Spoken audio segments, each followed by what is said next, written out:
And while government MPs praised the bill, opposition senators pointed to various negative outflows from the new Commercial Enterprises Bill. Opposition Senator Clay Sweeting said he was concerned about the labor factor and the lack of labor understanding among foreign investors. Who will enforce the labor law in anticipation of all allegations of unfair labor practices against the foreign management, since labor has little or no involvement in the entire process? Typically, foreign investors come here to the Bahamas with no clue about our labor laws. I have been made aware that upon further investigation by Labor and Immigration, foreign management in some instances has been guilty of unfair labor practice, discriminatory practices against Bahamians. As a result, the managers have had their work permits revoked or not renewed. I wonder if the standard investigation procedures would apply to management under this bill, or if foreign investors would be hands-off if found guilty of unfair labor practices. Senator Sweeting also hopes Bahamians will be hired by some of these enterprises. He also questioned who will ensure that foreign companies work in the scope of their permits. Who will police this?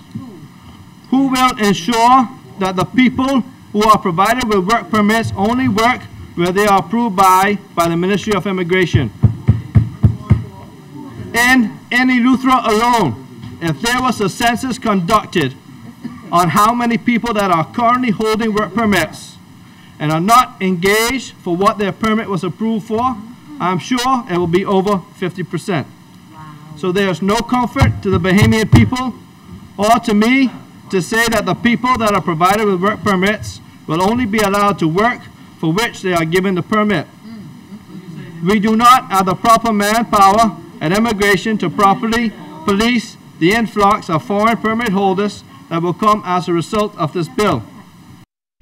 The teenager accused of killing Queens College teacher Joyelle McIntosh took to the stand today to tell his side of the story. Fern Carey tells us the defendant is refuting evidence in the case. The teenager whom police claimed confessed to killing Queens College teacher Joyelle McIntosh 2 years ago refuted those claims when he took the witness stand Tuesday. The teenager testified that he turned himself into police, accompanied by his mother and area representative Richard Lightbourne. He said he was taken into a homicide suite at the Central Detective Unit, handcuffed at the wrists and told to lay on the floor. That's when he claimed an officer held his leg while another officer placed a heavy-duty plastic bag over his head. The 19-year-old then claimed he was taken into an interview suite where the investigating officer pressed him to confess to McIntosh's murder. The teen said he was taken from the interview suite to the homicide suite about 5 times and beaten in an effort to secure a confession. The accused testified that he eventually gave an oral statement to police indicating that on the night in question, his co-accused, Johnny Mackey, lay on the ground while Armando Sargent was with him in the cut. He said he also indicated in the statement that he shot McIntosh while she was driving on Parkgate and Village Roads. The court also heard from the teen's mother, Bernadette Tynes, who became emotional when she recalled how her son appeared when she visited him at CDU. Ms. Tynes testified that her son was bare feet and limping, and one of his toes was apparently injured. She also testified that he had injuries to both hands. She recalled that when she turned her son into police 2 days prior, she raised up his shirt and inspected him, and there were not any injuries on his body. Last week, the investigating officer testified that the teenager appeared remorseful after giving details of how he shot McIntosh. Fern Carey, Southern Network News.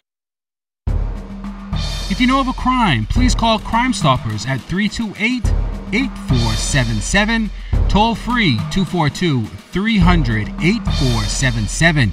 You can also check them out on www.crimestoppersbahamas.com. Let's stop the crime before it's your time. This portion of the news was brought to you by McDonald's. McDonald's, I'm loving it.